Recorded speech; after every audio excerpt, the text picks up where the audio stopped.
এটার মধ্যে আমরা দিছি তেঁতুল, শসা, সরিষার তেল, টমেটো আর হচ্ছে কাঁচামরিচ, পেঁয়াজ।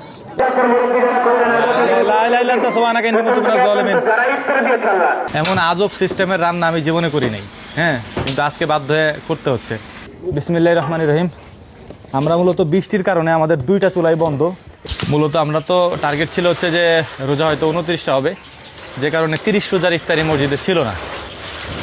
আর এখন যেহেতু 30 রোজার ইফতারি নাই, আজকে যেহেতু 30 রোজা, তাই আমরাই ইফতারের আয়োজন করতেছি। যেহেতু গ্যাপ যে কদিন ছিল সে কদিন আমার, তো 30 রোজা যেহেতু আজকে গ্যাপ, তো আমাদের ইফতারি দিতে হবে।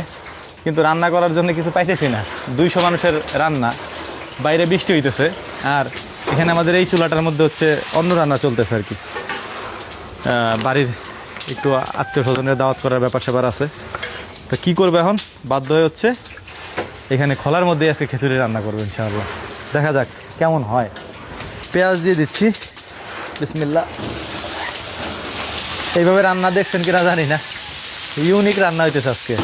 এমন আজব সিস্টেমের রান্না আমি জীবনে করি নাই, হ্যাঁ, কিন্তু আজকে বাধ্য হয়ে করতে হচ্ছে। তো মাংস দিয়ে দিচ্ছি আর কি খোলার মধ্যে, বিসমিল্লাহ।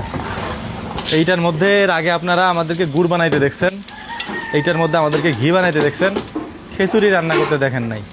খিচুড়ি রান্না আমরাও জীবনে কোনোদিন করি নাই এভাবে খোলার মধ্যে। এখন শুধু রুটি হইলে হয়, বড় বড় রুটি বানায় ছেড়ে দাও ভিতরে। তো আলহামদুলিল্লাহ, দেখতে দেখতে আমাদের খিচুড়ি রান্না কমপ্লিট। রান্না যে করা যাবে এটাই তো আমি ভাবতে পারিনি আর কি, যে খিচুড়ি কি রান্না করতে পারবো কি না। তো দেখতে দেখতে আমাদের রান্না শেষ হয়ে গেছে। এখন এটা নামাবো, নামায় তারপর ডেক্সির মধ্যে দিব আর কি। মানে এত খিচুড়ি রান্না করতে পারতাম না। এখানে 25 কেজি চাল, এরপরে মাংস রয়েছে 10 কেজির মতো, তো সব কিছু মিলে আমাদের হইতো না আর কি বাইরে রান্না করতে গেলে। এখনও বাইরে বৃষ্টি পড়তেছে, তো যাই হোক এটা এখন নামাই আগে। ধরুন বিসমিল্লাহ বলে। খিচুড়ি মোটামুটি আমরা পাতলা খিচুড়ি বানাইতে চেয়েছিলাম, এটা বোনা খিচুড়ি হয়ে গেছে একবারে। তবে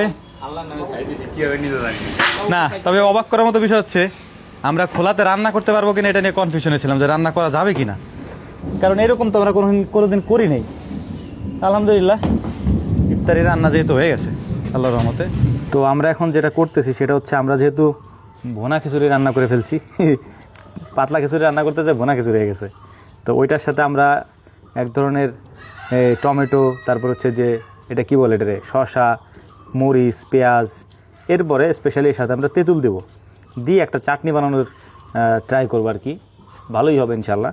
তো ভোনা খিচুড়ির সাথে ওইটা দিব, এবং আর বাকি যা থাকে আর কি, ওটার সাথে তো গরু মাংস দেওয়াই আছে। তো ওইটারই কাজ চলতেছে, কতক্ষণ লাগে দেখি। ইফতার সময় হয়ে গেছে, বেশিক্ষণ নাই আর কি, তাই আমাদের কাজটা একটু দ্রুত করতে হইতেছে। আল্লাহু আকবার, হয়ে গেছে, ঠিক আছে, হয়ে গেছে। নে টান দে।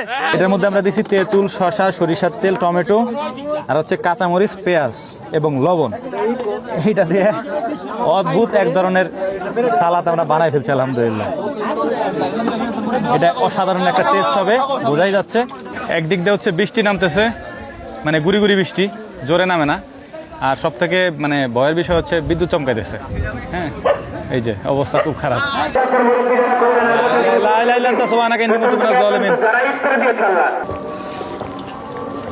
আমরা যেমনটা ভাবছিলাম খিচুড়ি কেমন হবে, যেহেতু এটা খোলায় রান্না করা আর কি, তাফালে আর কি।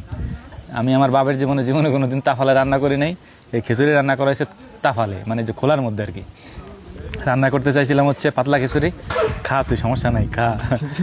হয়ে গেছে হচ্ছে বোনা খিচুড়ি, বাট এটা অনেক সুন্দর হয়েছে, যেমন ভাবছিলাম তার থেকে অনেক সুন্দর হয়েছে। আর আমরা যে লাস্টে একটা সালাদ বানাইছি, এটা নেই। আর আলহামদুলিল্লাহ, যদি আল্লাহ তাআলা বাঁচায় রাখেন তাহলে আগামী রমজানে ইনশাআল্লাহ আবার দেখা হবে। আসসালামু আলাইকুম রহমতুল্লাহ।